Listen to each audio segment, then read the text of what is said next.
Hola, muy buenas a todos y bienvenidos a un mini de fase 24, un poco curioso y me explico, porque es cierto que fase 24 nace y si buscáis en las descripciones que hay de fase 24 por internet, en la propia cuenta, ¿no?, de Twitter, pues habla de que fase 24 también trabaja deporte.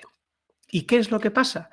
Que al final el deporte ha ido quedando un poco apartado, aunque tanto Javi Gror como yo, por ejemplo, somos dos grandes, ¿no?, apasionados de distintos deportes. Coincidimos, por ejemplo, ¿no?, en el baloncesto. Y efectivamente, hemos tenido algunos capítulos. Tenemos un capítulo de Kobe Bryant, se hizo con Javi Marcos un capítulo del Mundial de fútbol, pero realmente son capítulos escasos. Y hoy vengo a traer un capítulo sobre un personaje, sobre una persona, sobre un deportista que para mí es mi deportista favorito. Y por otro lado, que también ha sido en España una de esas personas que ha marcado época. Claro, ahora mismo cuando decimos eso a todos nos viene a la mente Nadal. Un pelín antes tenemos también a Pau Gasol. Tenemos, claro, y a mí que me gusta tanto el baloncesto, efectivamente, ¿no? Podríamos hablar de eso. También podríamos hablar, ¿no?, incluso de Fernando Alonso, ¿no? O de la selección de fútbol, ¿no?, donde hemos tenido también grandes deportistas españoles. Pero yo vengo a recordar un deportista un poquito anterior. Un deportista que para mí es quizás el mejor deportista español de todos los tiempos y es Miguel Indurain. ¿Por qué para mí es el deportista más grande de toda España? Porque generó, ¿no?, una expectación en toda, ¿no?, en toda la población española, que España se paraba entera durante las 3 semanas del Tour en los años que Indurain estaba corriéndolo, ¿vale? Desde el año 91 y su victoria primera, ¿no?, que coincide, ¿no?, con esa bajada en la cual, consigue, o sea, primero en esa subida, ¿no?, si no recuerdo mal, al Tourmalet, y que en la bajada consigue dejar atrás a Lemón y con Chiappucci hacerse con el maillot amarillo. Miguel Indurain, al que, claro, fijaos, yo tenía en el año 91 3 años y sin embargo tengo el recuerdo de ver y sentir que lo que hacía Miguel Indurain era lo normal. Eh, Acabamos de ver como una persona como Tadej Pogačar, ¿vale? Estoy grabando esto a principios de agosto, ¿no?, de 2025, cuando hace ya 30 años del último Tour que ganó Miguel Indurain, y Tadej Pogačar acaba de ganar el cuarto Tour, que además tiene una diferencia con lo que hacía Indurain, y era que Pogačar, en este caso, lo ha ganado no consecutivo. Miguel Indurain realizó varios consecutivos y además con una gran virtud, que fue la victoria también en 2 Giros de Italia, o sea, en otra de las 3 grandes.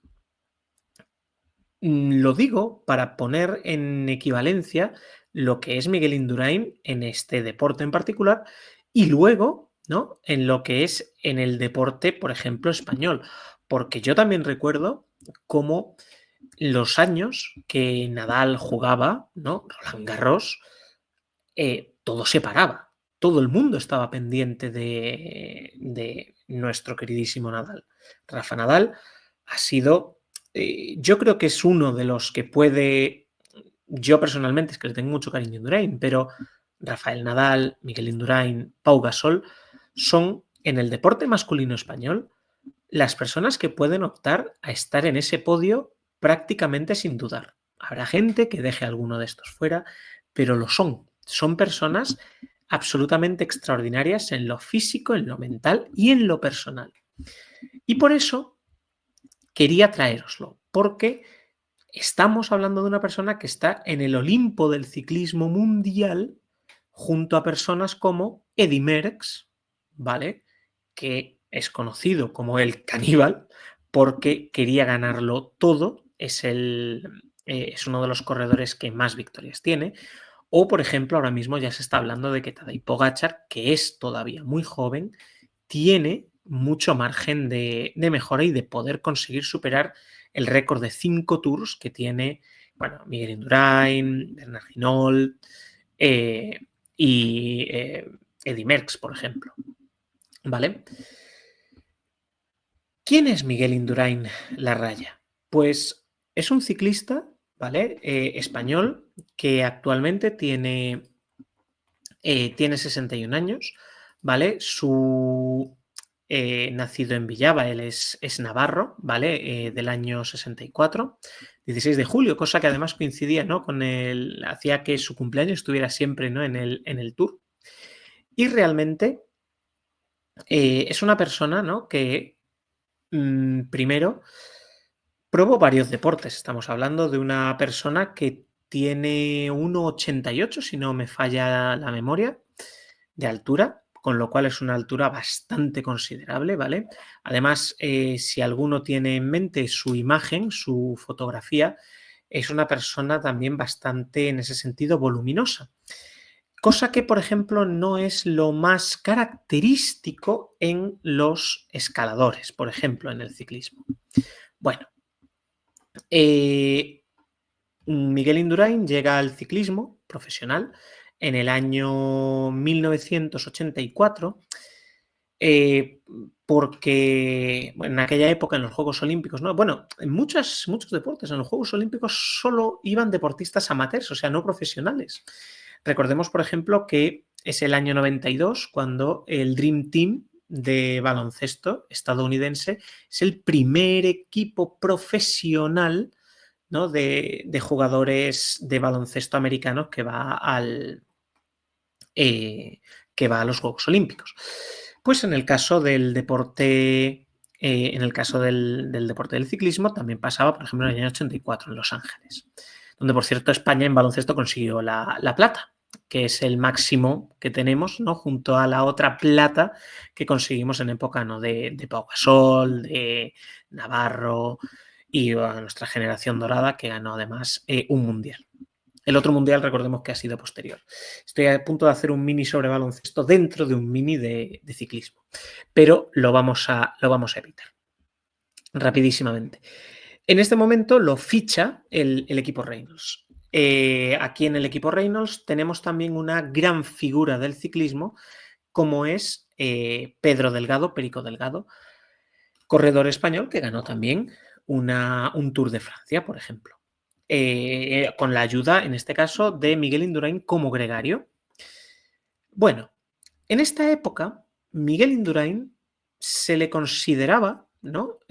Pues eso, desde el 85, 86 hasta el 90, se le consideraba como un ciclista bueno, pero quizás más un clasicómano, ¿vale? Alguien que rendía bien en las contrarrelojes y alguien que rendía bien en las clásicas de un día. De hecho, si vamos a su palmarés, tiene varias clásicas de un día. Pero Miguel Indurain empieza a trabajar sus capacidades físicas, que son sumamente extraordinarias. O sea, una de las cosas que más llaman la atención de Miguel Indurain es el físico extraordinario que tiene. En este caso, podemos hablar de que Miguel Indurain es un extraterrestre, y de hecho ese es el apodo, ¿no? que le dan luego que le dan en Francia. Por ejemplo, su ritmo cardíaco en reposo, yo ahora mismo estoy en reposo, es probable que tenga unos 70, 60, ¿vale? Pulsaciones por minuto. Miguel Indurain tenía menos de 30. O sea, yo a veces he dicho, ¿no? que estaba muerto en vida, o sea, no tenía prácticamente pulsaciones, o sea, la capacidad de su corazón era muy grande, porque para alimentar ese cuerpo el corazón tenía que hacer muchas menos pulsaciones. Vale, pero todavía más. O sea, la capacidad que tenía pulmonar alcanzaba casi los 8 litros. ¿Qué quiere decir esto? Los ciclistas que competían con él, ¿vale? Tendrían aproximadamente unos 6, ¿sí? Básicamente, Miguel Indurain podía mejorar un 30% las características físicas de cualquiera de sus rivales directos. En este momento, Miguel Indurain comienza a trabajar, ¿no? su puesta a punto física, pierde peso y empieza a trabajar sobre todo, mejorar en montaña. Porque hasta entonces se le consideraba, y durante mucho tiempo se le ha considerado, como un escalador mediocre. Pero, por ejemplo, ¿cómo podría una persona ganar 5 Tours de Francia siendo un escalador mediocre? Veamos que Pogačar, una de las cosas que hace, ¿no? Hablando de un ciclista actual que podemos ver, es cimenta mucho sus victorias en la montaña. En general, los grandes ganadores tienen unas grandísimas actuaciones en la montaña.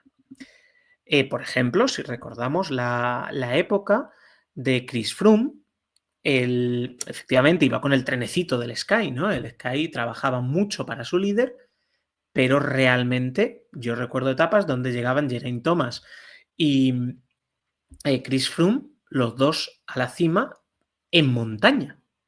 Y luego simplemente vas a conservar en lo que es la contrarreloj o las etapas llanas o de media montaña.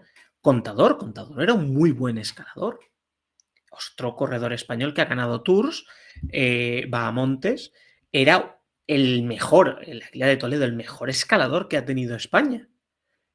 Realmente ha ganado un montón de veces el Maillot a puntos, que es el Maillot del mejor escalador del Tour, pero no ha tenido... Y el día que decidió ganar el Tour, dijo, pues voy a ganarlo por montaña, ¿vale? Miguel Indurain hacía otra cosa. Miguel Indurain, aunque no era malo en montaña, lo que tenía era un rendimiento extraordinario, sobrehumano, extraterrestre en la contrarreloj. Por eso yo soy un fan absoluto de la contrarreloj. Para mí la contrarreloj es la especialidad ciclista que más me gusta. El hombre contra el crono, uno solo contra las circunstancias. Y yo consideraba que era normal que el colega que fuera último o de los últimos tenía que adelantar a los que estaban delante, que salen 2 minutos antes. ¿Por qué? Porque el señor que tenemos aquí delante, Miguel Indurain Larraya, en una contrarreloj como la de Luxemburgo del año 1992, adelantó a 3 corredores. Eso quiere decir que adelantó a una persona que había salido 6 minutos antes que él. Pero no solo eso.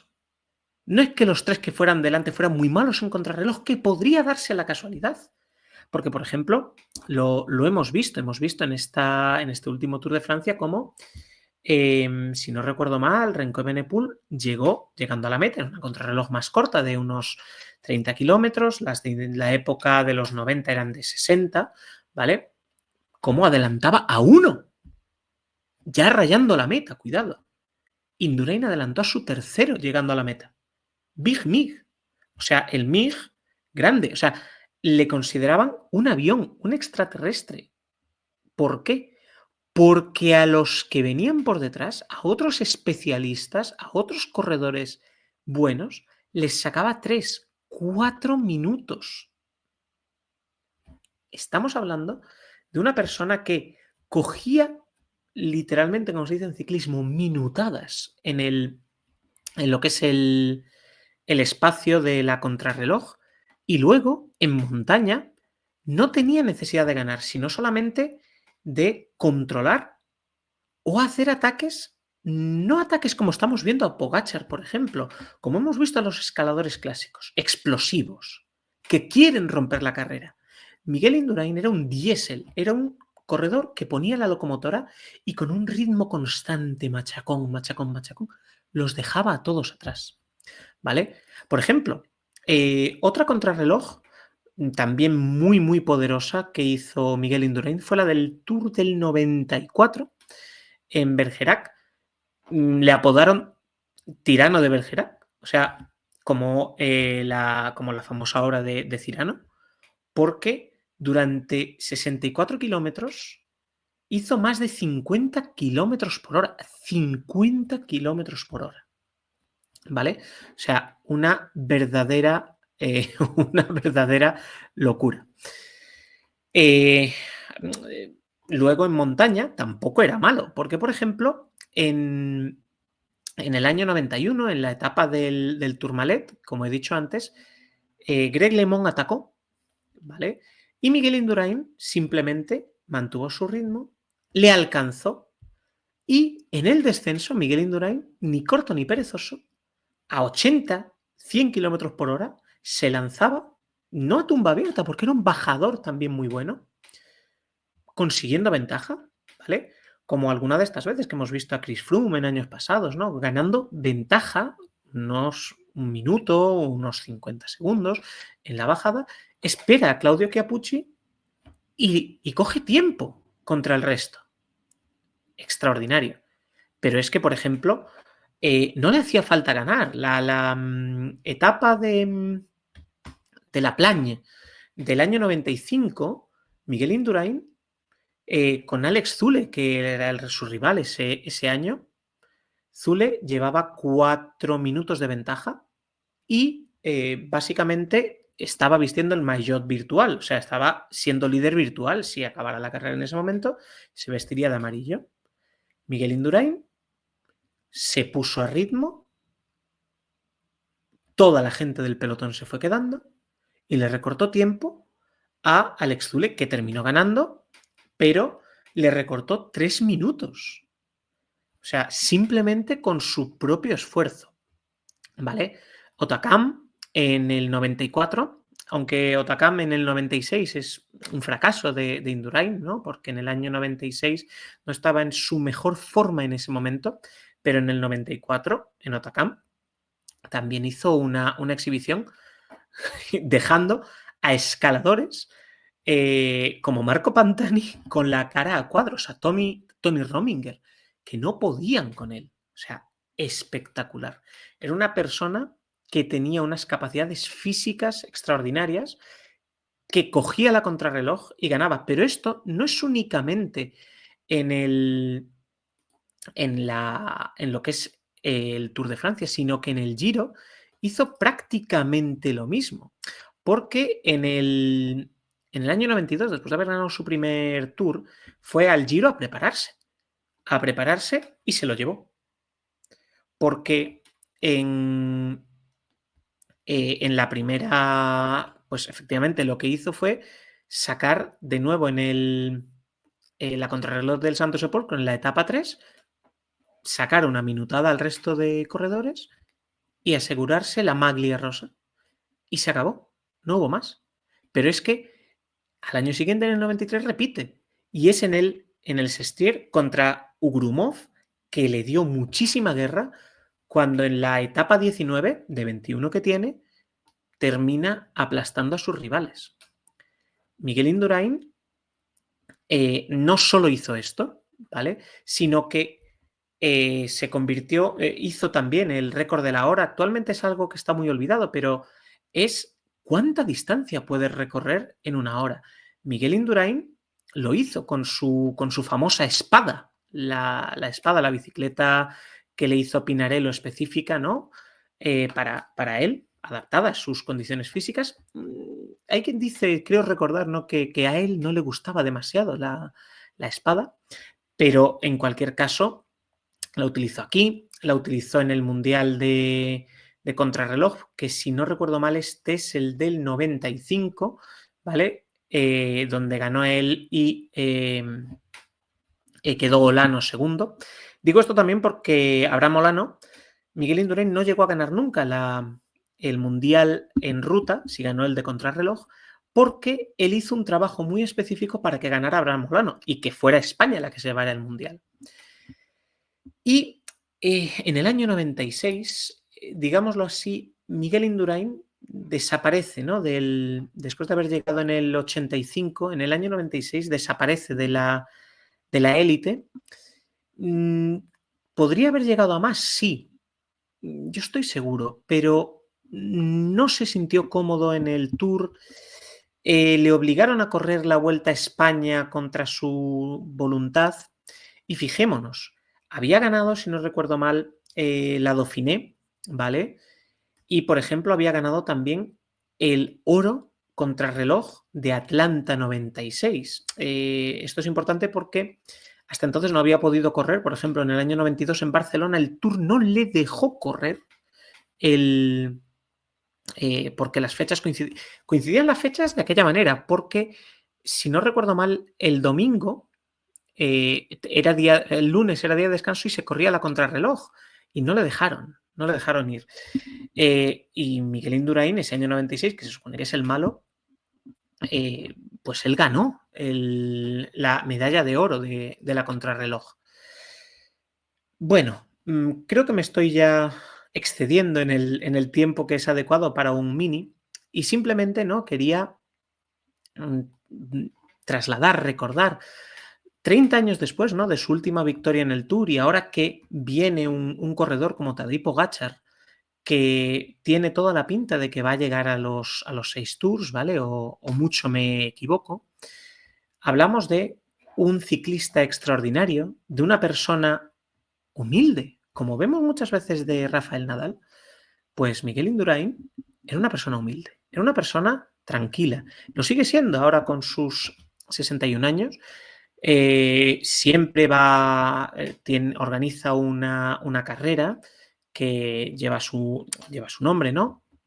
Cicloturista, pero también que es para profesionales. Y él está comprometido con el deporte en España, sobre todo en Navarra, ¿no? En su Navarra tal. Es una persona que ha sido siempre muy discreta, no tiene, como otros corredores, ¿no? Como vimos después al denostado ya, Lance Armstrong, ahora mismo, ¿no? Quizás a Pogačar, no es un tipo estridente, nunca lo fue. Y eso nos recuerda quizás más a Rafa Nadal, esa humildad, ¿no? En una persona que domina absolutamente todo lo que es su especialidad, todo lo que es su deporte, todo lo que es esa, esa realidad que él tiene. Entonces, pues simplemente me apetecía trasladároslo ahora que nos hemos quedado ya sin Tour de Francia hasta el año que viene, pues celebrar un poco, ¿no?, los 30 años de la última victoria de don Miguel Indurain, del extraterrestre, de Big Mick, de nuestro querido Miguelón, que además da nombre a uno de los descubrimientos de Atapuerca. Pues muchísimas gracias por llegar hasta aquí, espero que os haya gustado y pues deciros que siempre estáis aquí en Fase 24 invitados a uniros al grupo de Telegram, a escuchar todo el resto, ¿no?, de diferentes capítulos, a uniros al club de lectura o simplemente disfrutar, ¿no?, en YouTube de nuestros contenidos. Un saludo y hasta la próxima.